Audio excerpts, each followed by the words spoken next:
뉴스의 진수를 보여주는 인터뷰 뉴진수.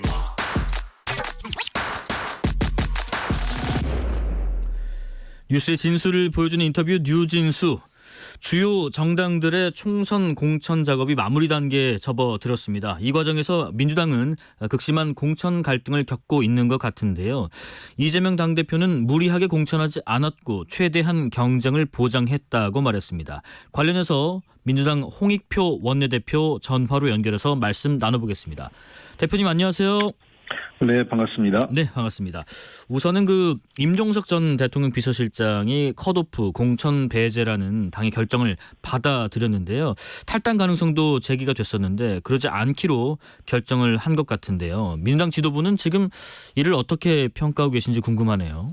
네, 굉장히 어려운 결정이었고 본인으로서는 굉장히 이 상황 자체가 수용할 수 없는 그런 여러 가지 어려움이 있었음에도 불구하고 네. 대국적으로 이 상황에 대해서 수용해 준 것에 대해서 굉장히 감사드리고 있습니다.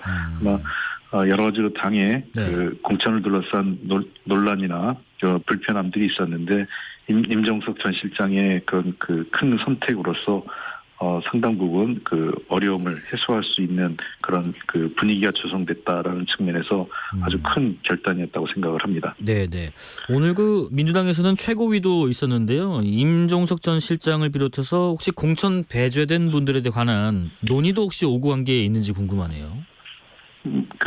전체적으로 공천 마무리 작업이었기 때문에요. 예. 크게 논란이 된 건 없습니다. 이미 논란이 될 만한 건 지난번에 다 발표가 됐고요. 네네. 이제는 마무리되는 건 추가적으로 몇 건에 대해서 결재한 이제 안건을 의결하는 과정이기 때문에 큰 논란이 없었습니다. 논란이 될 만한 것이라고 잠깐 언급을 하셨는데 원내대표께서도 지금 며칠 전에 일부 현역 의원분들이 공천에 탈락한 것과 관련해서 매우 부적절했다는 말씀도 하셨었는데 대표적인 예가 홍영표 의원이신 것 같고요. 최소한 경선은 치렀어야 하지 않느냐 이런 문제 제기였을까요? 예, 그렇습니다. 우리 당이 시스템 공천이지 않습니까? 네. 시스템 공천은 자신이 받은 평가 점수에 따라서 감산과 또는 신인 같은 경우에는 가산 점등이 있습니다. 예. 그러니까 홍영표 의원 같은 경우는 이제 마이너스 10% 하위 10%에 들어온 걸 본인이 밝혔죠. 네. 그 경우에는 이제 최고 마이너스 30%를 감산받습니다. 그리고 도전하는 사람들이 신인들이었기 때문에 추가 10%가 있었거든요. 네네. 그런 경우를 감안하면 대략 한 플러스 마이너스 한 40% 정도의 가감산이 차이가 있는 거 아니겠어요? 네. 그런 정도면 대체로 아마 홍영표 의원이 아무리 지역 기반이 탄탄하다 하더라도 승리하기가 쉽지 않았을 겁니다. 그래서 홍영표 의원은 경선만 시켜준다면 내가 탈당하지는 않을 거다 이런 의사를 밝혀왔고 네네. 우리 당의 시스템 공천의 기본 정신이라는 것은 가감산을 바탕으로 해서 경선을 붙여주는 게 기본 원칙이 아니냐 이런 문제 제기를 했던 것입니다. 네.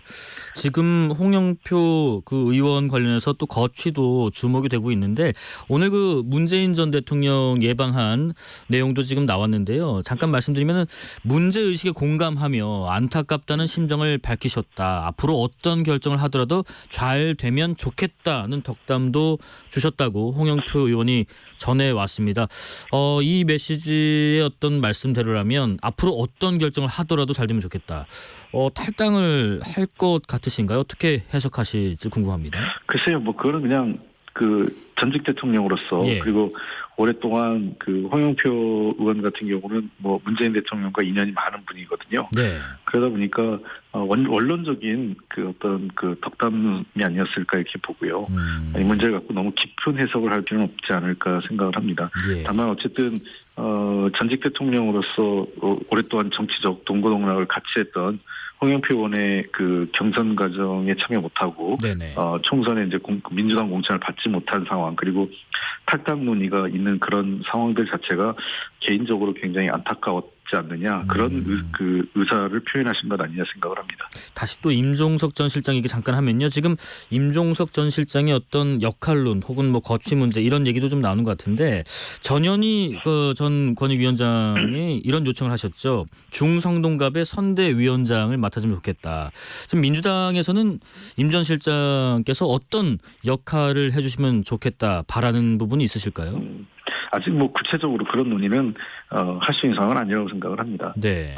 여러 가지 아직은 서로 간에 정리해야 될 어떤 뭐 여러 가지 상황도 존재하고 있고 임종석 실장도 그 자신의 정치적 어떤 진로에 대한 고민을 할 상황이기 때문에 지금 이 상황에서 무엇을 해달라 이렇게 요구하는 것 자체는 조금은 좀 너무 인간적으로 좀 비정해 보입니다.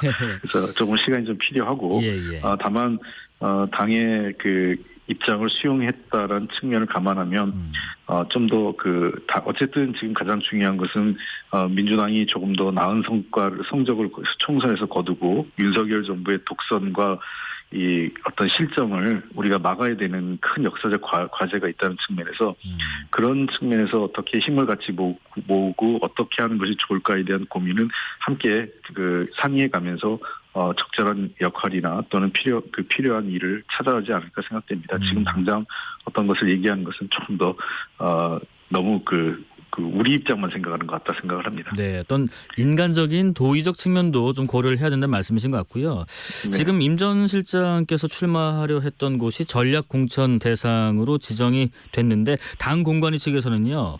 전략 공천 지역을 콕 집어서 공천을 요구하는 거는 절차상 하자가 있고 또 특혜로 비춰줄 수 있다라는 이유를 들어서 배제 결정을 내린 것 같은데 혹시 이 문제와 관련해서 임 전 실장과 사전에 협의가 된 부분이 있는지도 궁금해요.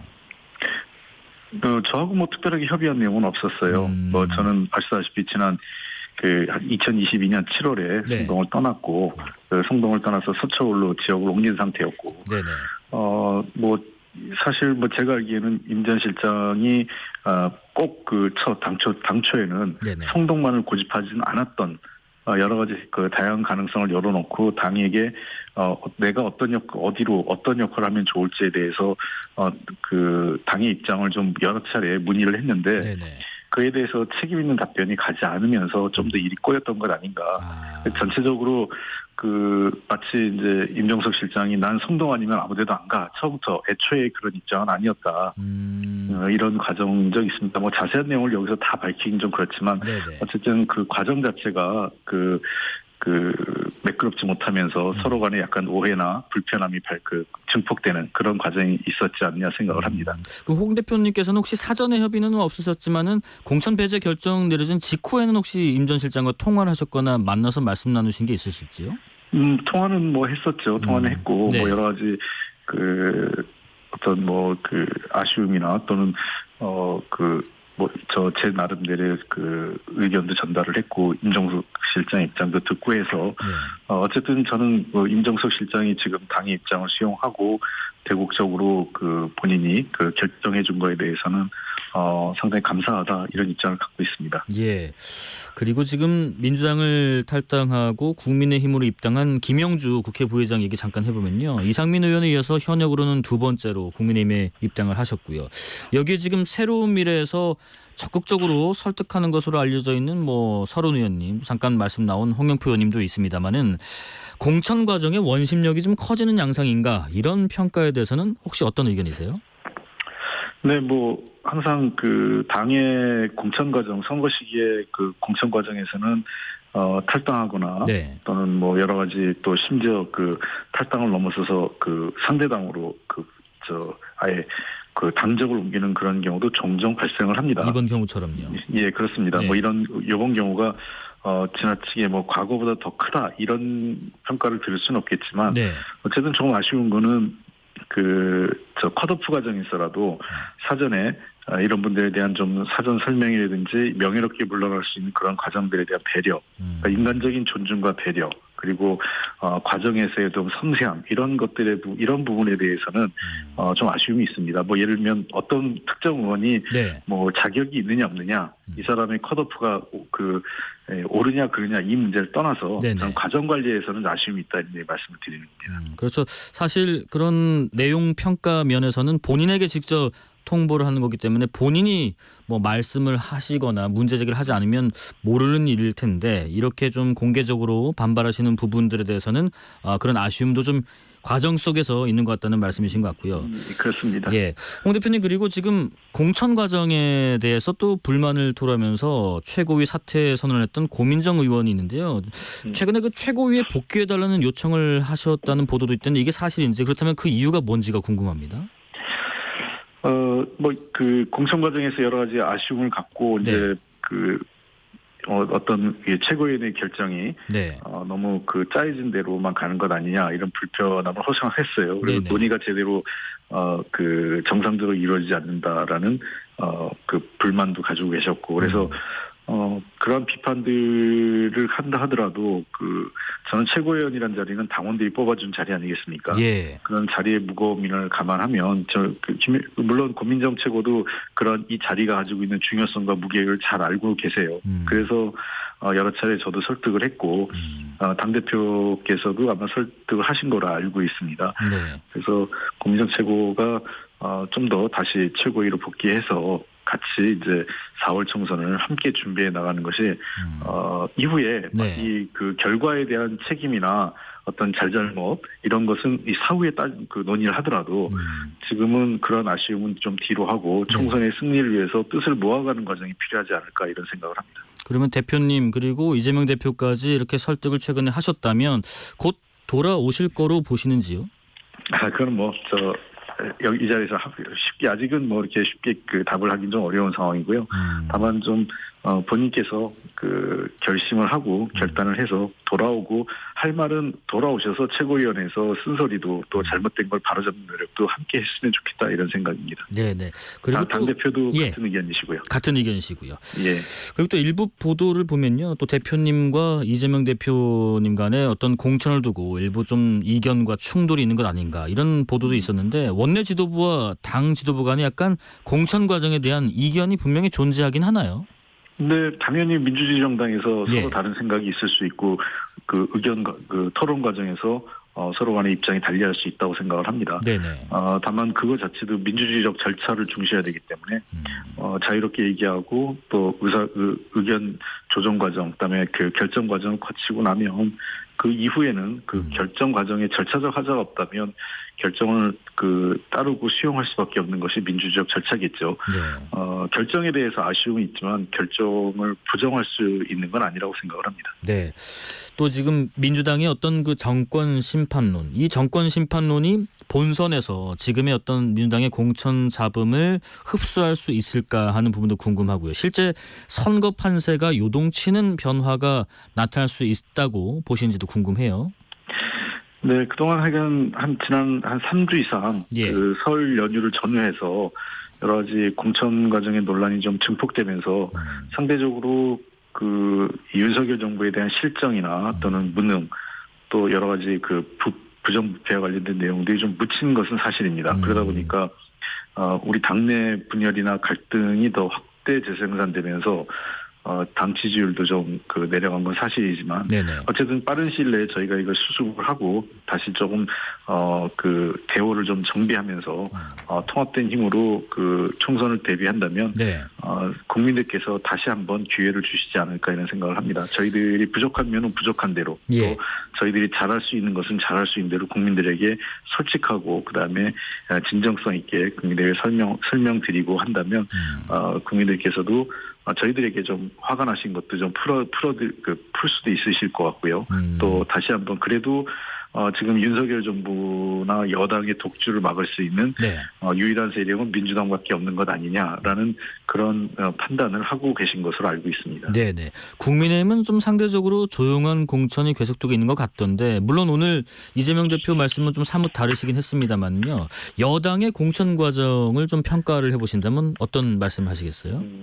조용하다는 것은 결국은 다른 측에 얘기하면 일방적이라고 할 수 있겠죠. 일방적이다. 예, 그렇습니다. 그 당 지도부가 원하는 대로 그리고 하나는 이제 당 지도부가 원하는 걸 다 관철시켰다는 것이고 두 번째는 현재 보면 대부분 현역 중진 의원들이 거의 다 다시 본선에 이번 총선에 도전할 수 있는 기회를 다 얻었거든요. 그러니까 그 당초 개혁 공천이라는 의미는 퇴색된 거라고 할 수 있겠죠.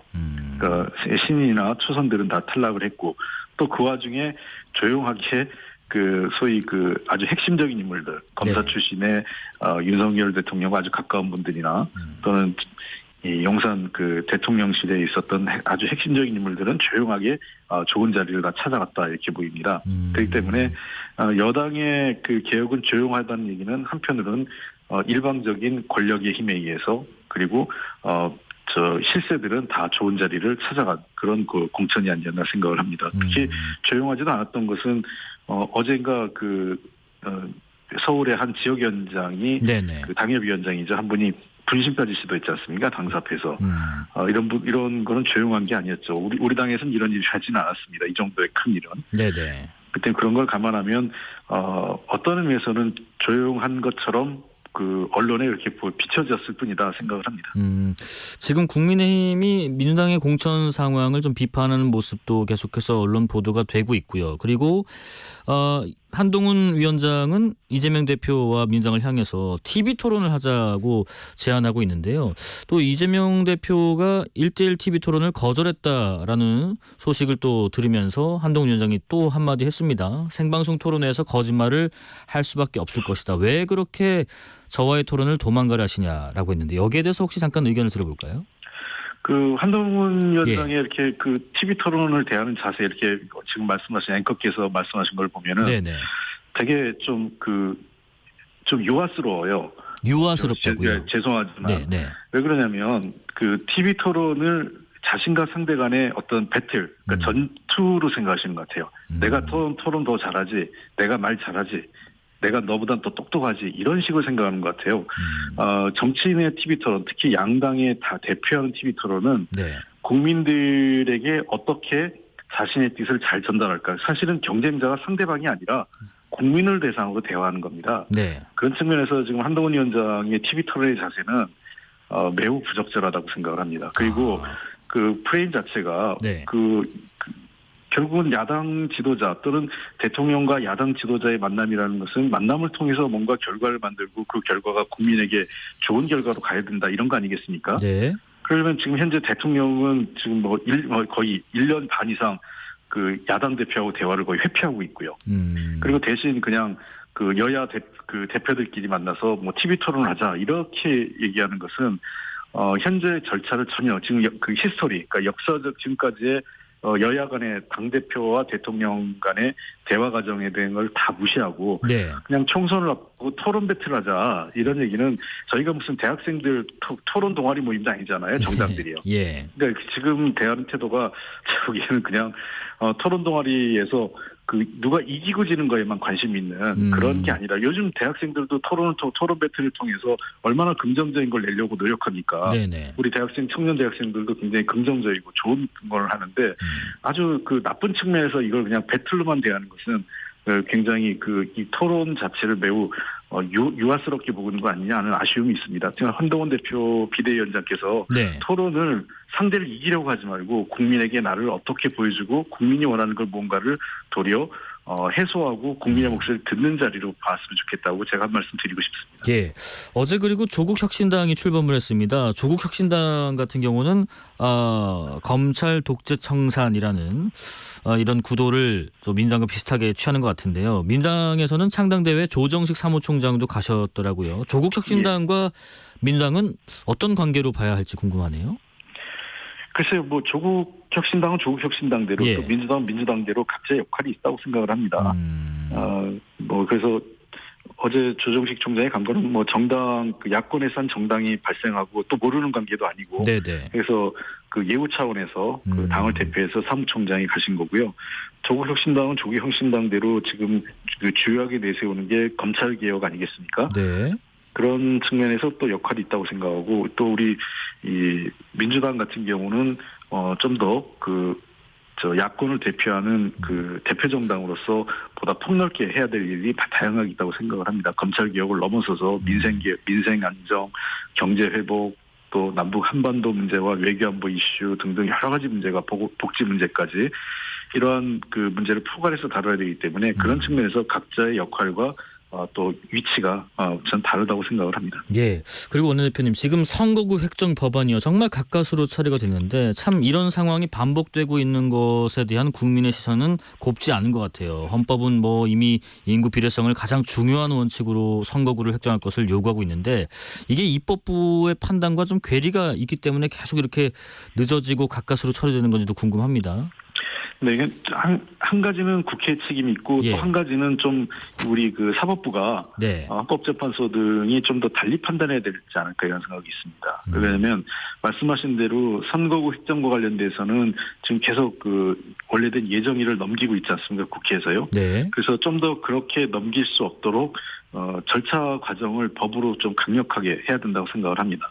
그래서 유불리나 또는 이런 그 국회에 와서 지나치게 각 자당의 그 당리당략에 따라서 선거법이 이렇게 훼손되지 않도록 또 선거구 획정이 훼손되지 않도록 하는 절차적 과정은 좀 더 강화해야 될 필요성이 저도 전적으로 동의하고 그 이번 과정에서도 그 책임을 통감하고 있습니다. 예. 아울러서 그러나 지금 우리가 지난 헌법재판소에서 선거구 획정 기준을 인구 기준만 해서 2대1로 했지 않습니까? 네. 이것은 최근에 우리나라에서 인구 소멸이라든지 또는 지역 간 인구 격차 이런 문제들을 전혀 반영하지 않고 있는 것 아니냐. 지금 외국에서도 선거구를 정할 때 인구 플러스 지역의 그 선거구의 크기죠. 지역의 규모 이런 것들을 균형 있게 고려하고 있거든요. 네네. 그런 측면에서 헌법재판소가 지금 우리 그 현재 그런 상황을 반영해서 좀 다른 규정을 함께 고려하는 기존의 그 헌법재판소의 판례보다 넘어서는 좀 더 개선된 판례를 만들 필요가 있지 않을까 하는 그 고민이 있습니다. 안 그러면 네. 지금 가뜩이나 수도권 집중인데 국회의원에 자칫하면 이 300석 중에 뭐 거의 200석이 수도권에만 있을 상황이 돼요. 갈수록요.